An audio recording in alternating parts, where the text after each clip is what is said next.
నమస్తే, నేను Vamsi. Welcome to the point. ఈరోజు టు ది పాయింట్లో భాగంగా ఒక ఇంట్రెస్టింగ్ అప్డేట్ చెప్పబోతున్నాను. భారత్కు 188 దేశాల మద్దతు లభించింది. ఒక 5 దేశాల ఆధిపత్యాన్ని భారత్ ఐక్యరాజ్య సమితి వేదికగా ఎండగట్టింది.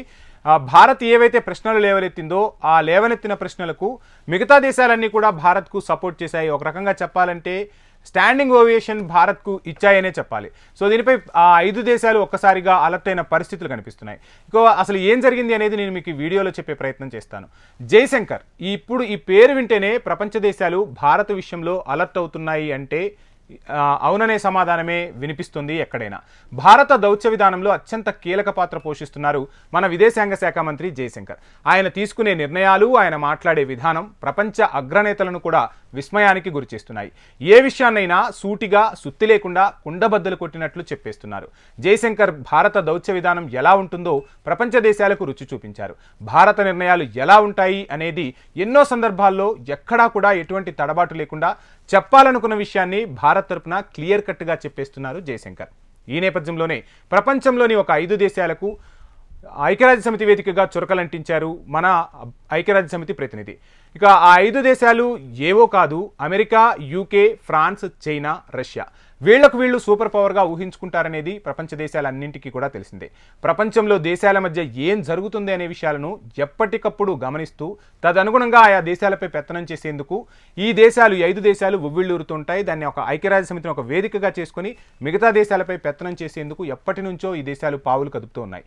ఈ 5 దేశాలు 158 దేశాలపై పెత్తనం చేసేందుకు ఉవ్విళ్ళూరుతున్నాయి. దీన్ని జైశంకర్ ఖండించారు. ఐక్యరాజ్య సమితిలో రుచిర్ కాంబో భారతవాణిని గట్టిగా వినిపించారు. 5 దేశాలు మిగతా దేశాలపై పెత్తనం చేయటాన్ని భారత్ తీవ్రంగా ఖండించింది. పశ్చిమ దేశాల్లో ఏదైనా సమస్య వస్తే దాన్ని ప్రపంచంపై రుద్దేందుకు ఈ దేశాలు తాపత్రయపడతాయంటూ భారత్ ఘాటు వ్యాఖ్యలు చేసింది. ఈ నేపథ్యంలోనే అన్ని దేశాలకు సమానత్వం అనే అంశం పేపర్లకే పరిమితమవుతోంది తప్ప అది ఆచరణలో ఉండట్లేదని భారత్ తన అభిప్రాయాన్ని వ్యక్తం చేసింది. అనేక చిన్న దేశాల తరపున తమ గొంతును వినిపిస్తున్నామని కూడా చెప్పింది భారత్.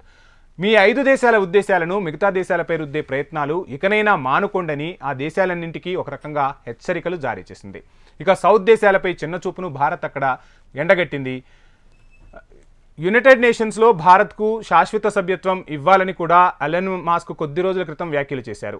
ఆ వ్యాఖ్యలకు అనేక దేశాలు ఇప్పుడు మద్దతు పలుకుతూ ఉన్నాయి. అంటే చిన్న దేశాలకు సంబంధించి ఏదైనా సమస్య ఉంటే ఆ సమస్యను వినిపించే గొంతుగా మిగతా దేశాలు ఇప్పుడు భారత్ను చూస్తున్నాయంటున్నారు అంతర్జాతీయ విశ్లేషకులు. ఉగ్రవాదాన్ని సమూలంగా నిర్మించాలని మిగతా దేశాలతో పాటు ఈ 5 దేశాలు కూడా ఎప్పుడూ చెప్తూ ఉంటాయి. వాటికి తగ్గ ఆధారాలను భారత్ చూపిస్తే మాత్రం అందులో ఉన్న ఏదో ఒక దేశం అక్కడ భారత్కు అడ్డు తగులుతుంది అనే విషయాన్ని కూడా నొక్కి చెప్పారు. దీంతో ప్రపంచ దేశాలు అంటే అక్కడ ఉన్న మిగతా దేశాలన్నీ కూడా భారత్ చెప్పిన మాటలకు తమ మద్దతును తెలిపాయి. చైనా అని భారత్ ఇక్కడ పరోక్షంగా హెచ్చరించింది. అంటే పాకిస్తాన్కు చైనా మద్దతు తెలుపుతుందనే విషయాన్ని భారత్ అక్కడ తేటతెల్లం చేసింది. ఇక ఈ దేశాలు ఐక్యరాజ్య సమితిపై ఎన్నో ఏళ్ల నుంచి పెత్తనం చేస్తూ ఉన్నాయి. ఈ విధానాలు మారాలి. మారుతున్న దేశ కాలమాన పరిస్థితుల దృష్ట్యా కొన్ని దేశాలకు సభ్యత్వం ఇవ్వాలని కూడా భారత్ గట్టిగా తన వాణిని వినిపించింది. దీంతో ఆ 5 దేశాలు కూడా ఒక్కసారిగా కంగుతిన్నాయంటున్నారు అంతర్జాతీయ విశ్లేషకులు.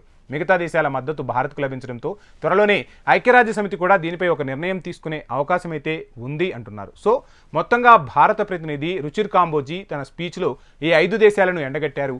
అదేవిధంగా మిగతా దేశాల మద్దతును కూడా కూడగట్టారు. సో ఏది ఏమైనా భారత్ ప్రపంచానికి ఒక విశ్వగురువుగా వెలుగొందుతోంది. భారత్ తీసుకునే నిర్ణయాల పట్ల ప్రపంచ దేశాల మద్దతు పెరుగుతోంది. ఎక్కడా కూడా ఎవరికి తొనకకుండా బెనకకుండా భారత్ తన వాదాన్ని, తన వాణిని గట్టిగా వినిపిస్తుండటం చెప్పుకోదగ్గ పరిణామంగా చూడాలి. ఇది ఇవాల్టి to the point. Please subscribe HM TV.